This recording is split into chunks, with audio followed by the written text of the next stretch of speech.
There is a white stoneware bowl with a faint crack running down one side, sitting on the shelf above my stove right now. Most folks would pass by it and never give it a second look. It is plain, a little worn, and old enough that the glaze has gone soft and cloudy with time. But every single morning when I reach for my coffee and my eyes land on that bowl, I think about the spring my mother very nearly did not make it to her 90th birthday. And then I think about the fact that she is 105 years old today, still sitting at her own kitchen table most mornings, still remembering every grandchild by name, and still asking whether I am eating enough before I leave her house. That bowl is not expensive. It never was. But after everything that happened, it became the bowl she reached for almost every day. Years later, when my own daughter asked me why I kept that thing up so high where nobody even used it anymore, I told her the truth. Some objects stop being dishes and start becoming evidence. That bowl reminds me that one small change, repeated faithfully and watched carefully, can do more for a person than 100 frightened promises made in a panic. I want to tell you what happened to my mother.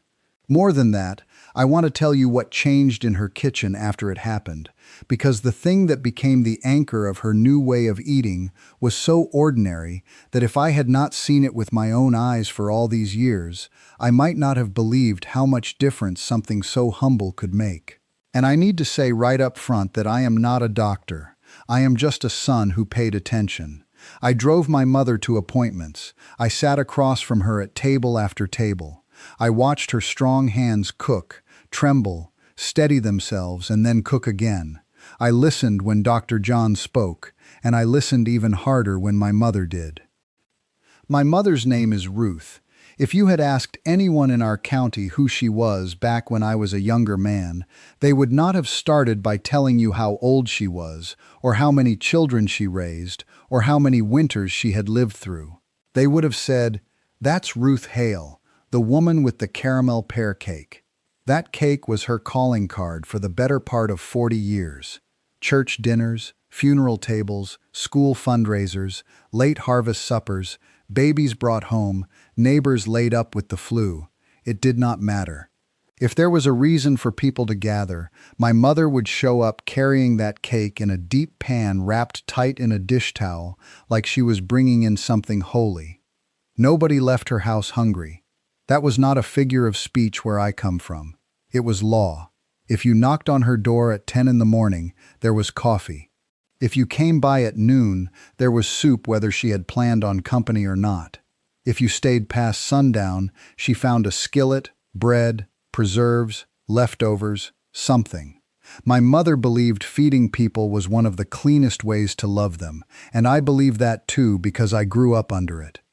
So maybe you can understand why it rattled us the way it did. The morning my younger sister found her sitting on the pantry floor, with her back against the shelves, and her eyes open but unfocused, like she had heard somebody call her from far away and had not yet found the road back. It was early April. There were jars of green beans cooling on the counter, biscuit dough still waiting in the bowl, and the kitchen smelled like onions and ham hock broth. My sister said she spoke to her 3 times before Mama answered. When she did answer, she said the wrong day, the wrong month, and for one terrible moment she looked right at her own daughter without recognition. That is a long second in a family, longer than people who have not lived through it understand. By the time I got there, she was embarrassed more than frightened, which was my mother's way. She kept trying to stand up before she ought to have. She kept saying she was fine, that she had only gotten lightheaded, that everybody was making too much fuss, but she was pale around the mouth, damp with sweat, and there was a kind of wavering weakness in her that I had never seen before, not even after hard years, not even after my father died. We got her seen to that same day, and the number that came back from her blood sugar test was high enough that even before Dr. John explained anything, I could tell from the quiet in the room that this had not started that week. It had been building, quietly, patiently, right under our noses. And when I look back now, I can count more warning signs than I like to admit. Times she got shaky before noon and called it nerves. Afternoons she sat down too suddenly after carrying laundry and blamed the weather. Evenings she said her feet felt odd. Not painful exactly, just not right, and then changed the subject before anyone could press her. She was a woman from a generation that did not make a practice of discussing her own body. If there was bread to slice and dishes to wash and somebody else needed something, she would put her own trouble behind the stove and go on. I let her do it. That part still catches in my throat. My name is Benjamin Hale. I am 72 years old. I have lived on the same stretch of land in western Kentucky all my life, except for 2 years I spent away when I was younger and thought a man had to leave home to know what it meant. I came back. Most men do when the ground has taught them their own name. I say all that only so you understand I am not speaking as somebody who read 3 articles and got excited. I am speaking as a son who watched his mother rebuild the rhythm of her days, one meal, one appointment, one honest adjustment at a time. I sat in waiting rooms. I wrote things down on seed invoices and the back of feed tags when we had no notebook handy. I watched what helped and what did not. That is the full length of my authority. Now here is where most people, including us, get turned around. The first instinct when you hear the words high blood sugar is panic, and panic nearly always starts cutting. Cut the dessert, cut the bread, cut the fruit, cut the potatoes, cut the jam, cut the pie, cut anything soft, sweet, familiar, or comforting until a person feels punished every time they sit down to eat. That was more or less the spirit of the first wave of advice she heard from worried people all around her, and some of it came from love, some from fear, some from half-remembered newspaper wisdom. My mother tried that road first. She stripped the pleasure right out of her plate and called it discipline. For a while, all it gave her was misery. She spent the better part of one bleak season eating like she had done something wrong. There was no steadiness in it, only fear. She was hungry at the wrong hours, cross with herself, and so discouraged that if you had not known her well, you might have mistaken it for a change in personality. The numbers did not settle the way we had hoped, and what worried me even more was that the life seemed to be going out of her face. My mother had always been the kind of woman who could laugh with her whole shoulders. That winter she got quiet. The turn did not come from more fear.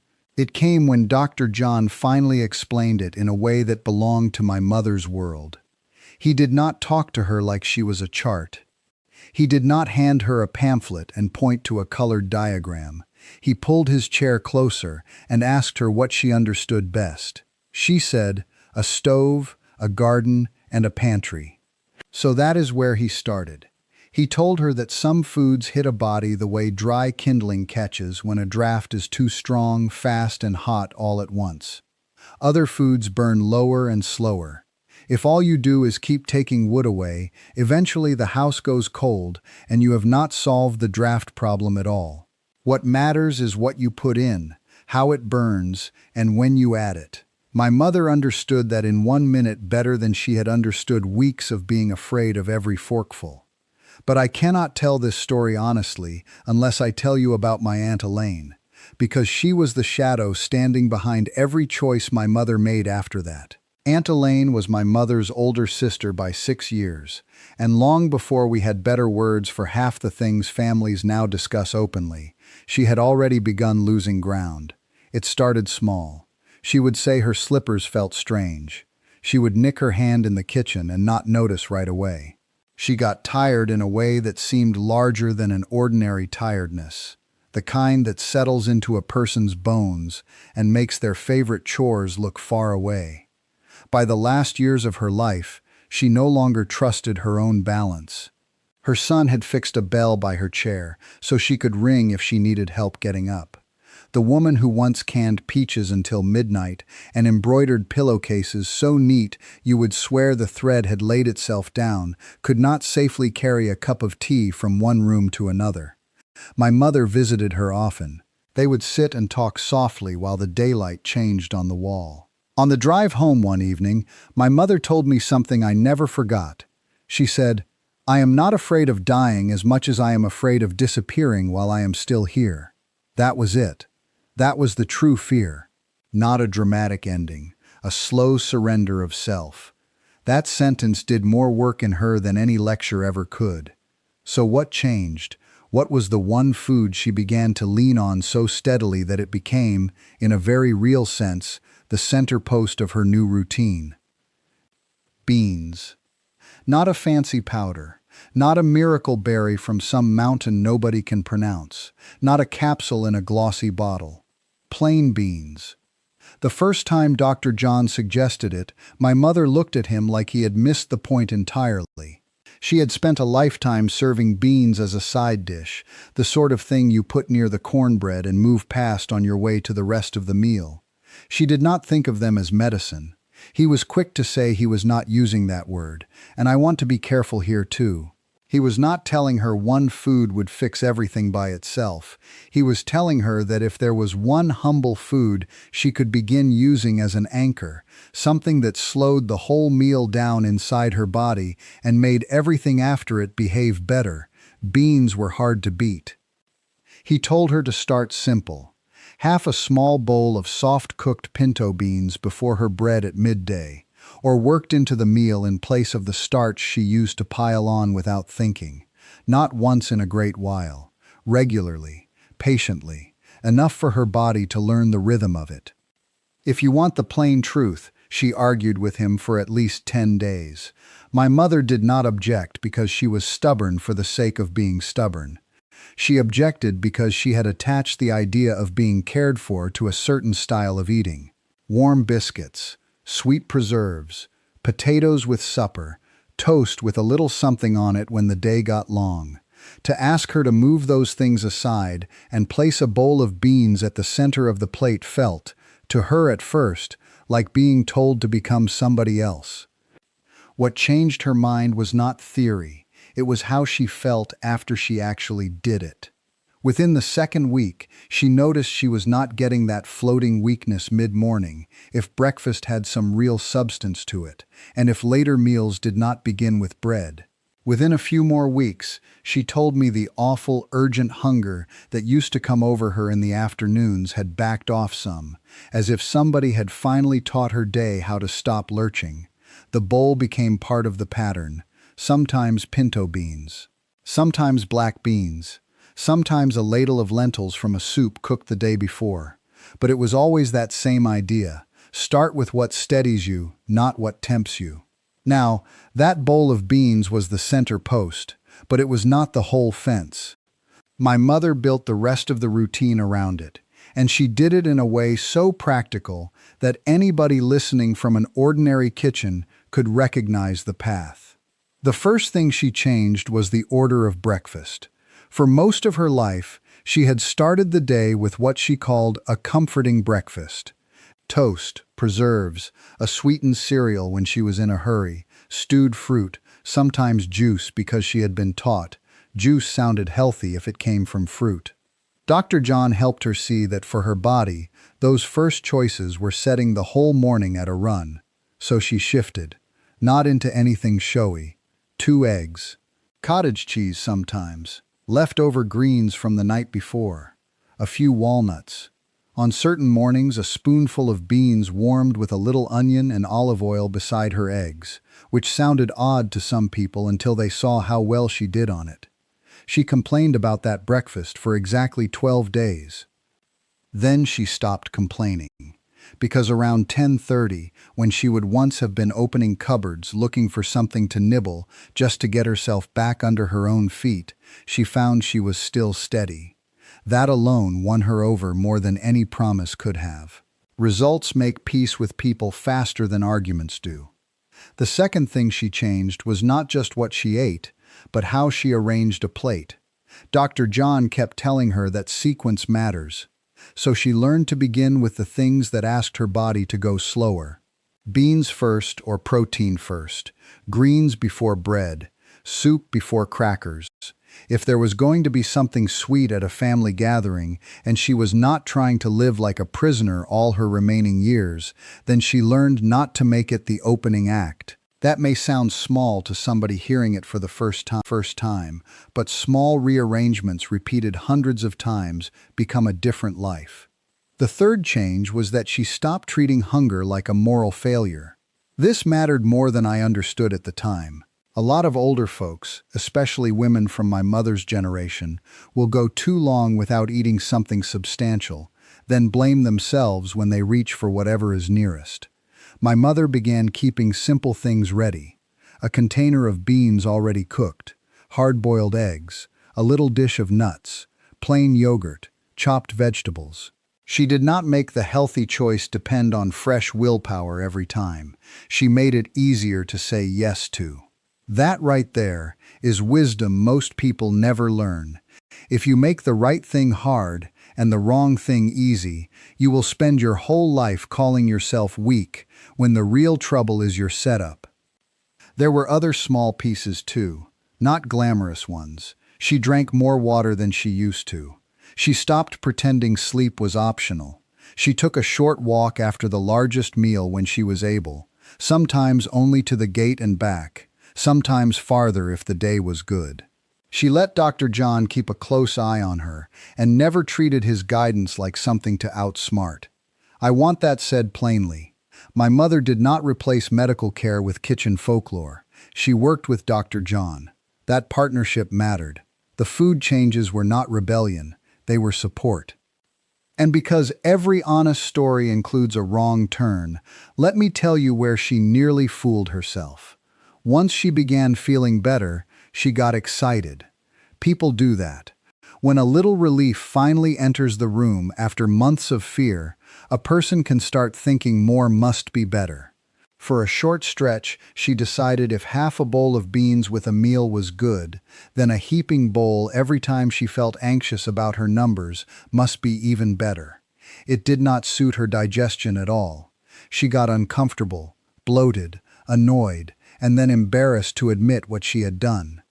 When I asked her why she looked so cross, she told me the truth in about 4 words and then laughed at herself. I outran my own good sense. That became one of her sayings. Not everything that helps should be pushed until it stops helping. Steady beats dramatic. Faithful beats extreme. She lived by that after. Now here is the part most people miss because it does not fit neatly into a headline, and my mother would have said it mattered just as much as the bowl, maybe more. Food was not the whole answer. It was a large answer, a real answer, but it was not the whole one. If you had asked my mother in her later years what else changed her, she would have said a quieter spirit, a steadier day, and a reason to get up. She believed with her whole heart that a body under constant strain behaves differently. I am not trying to make poetry out of blood sugar. I am simply telling you what I watched. The seasons when she was most fretful, most isolated, most burdened by private worry, those were never her best seasons physically either. Dr. John talked with her about sleep, stress, regular meals, and keeping a routine. My mother heard all of that in her own plain way and translated it into the language she understood.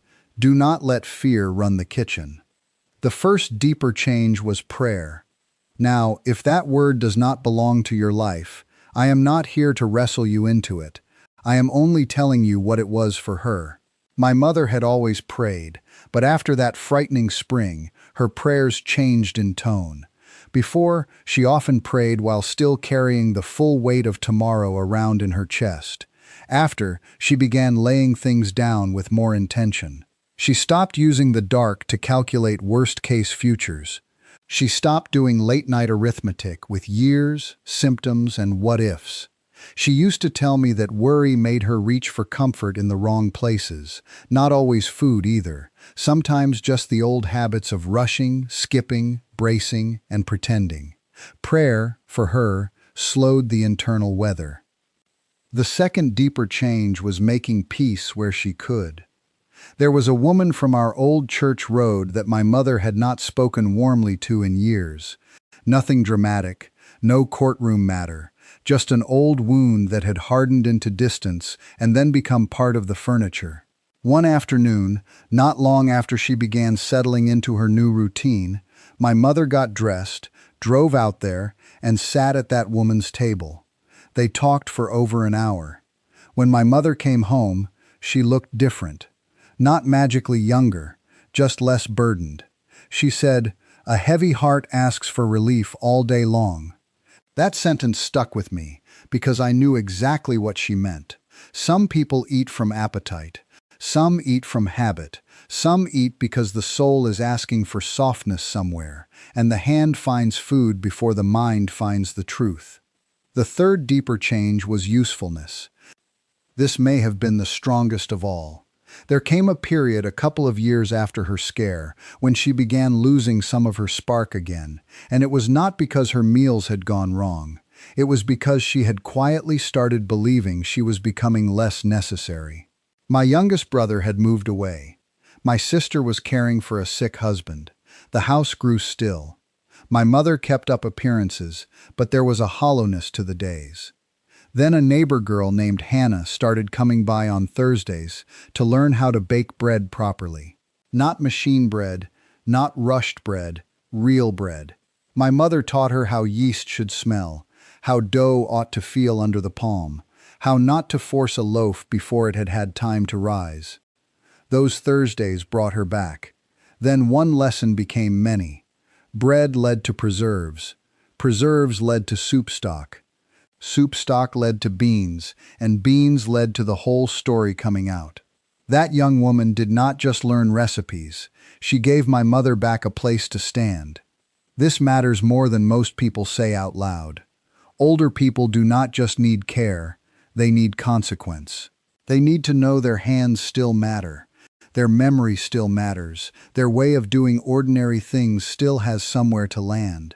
My mother's kitchen was not just where she cooked, it was where she remained herself. And because the title of this kind of story always sounds simpler than the truth, let me say it the way my mother would. No, it was not one magical food all by itself.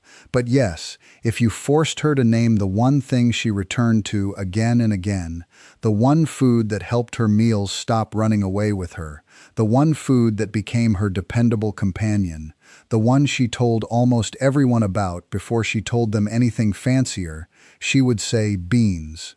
A small bowl, consistently, eaten with intention, used to slow the meal down and steady the day.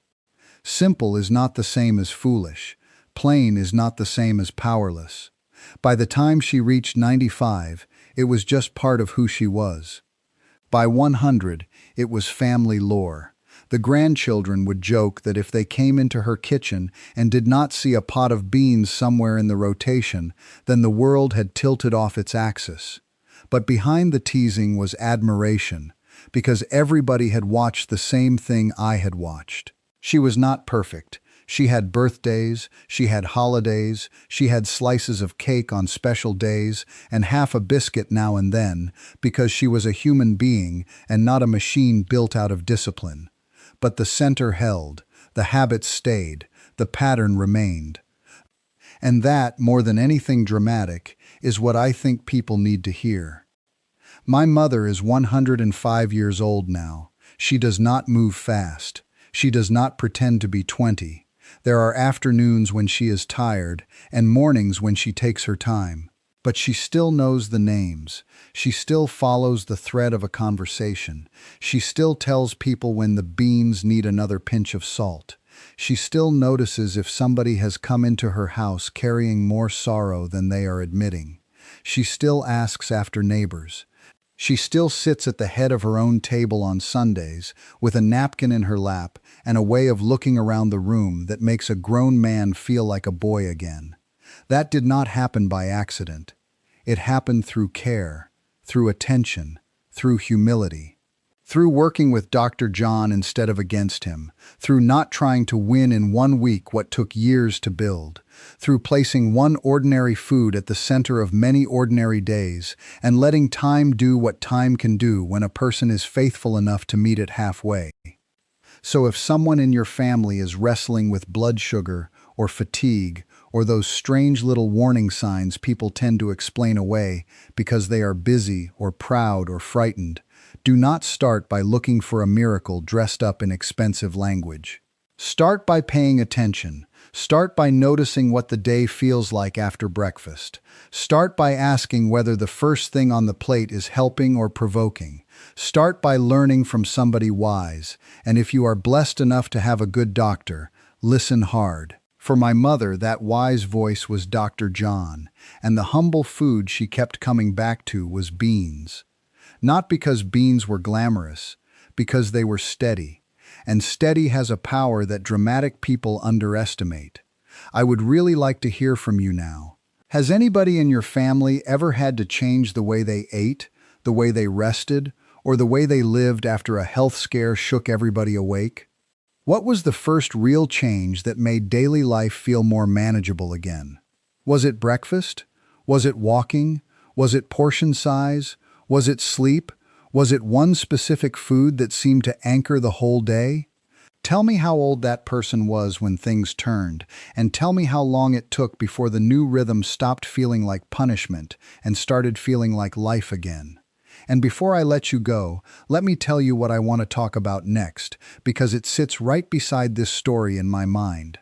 My mother has a small pantry shelf that never looks impressive to strangers, but almost every jar on it has a purpose.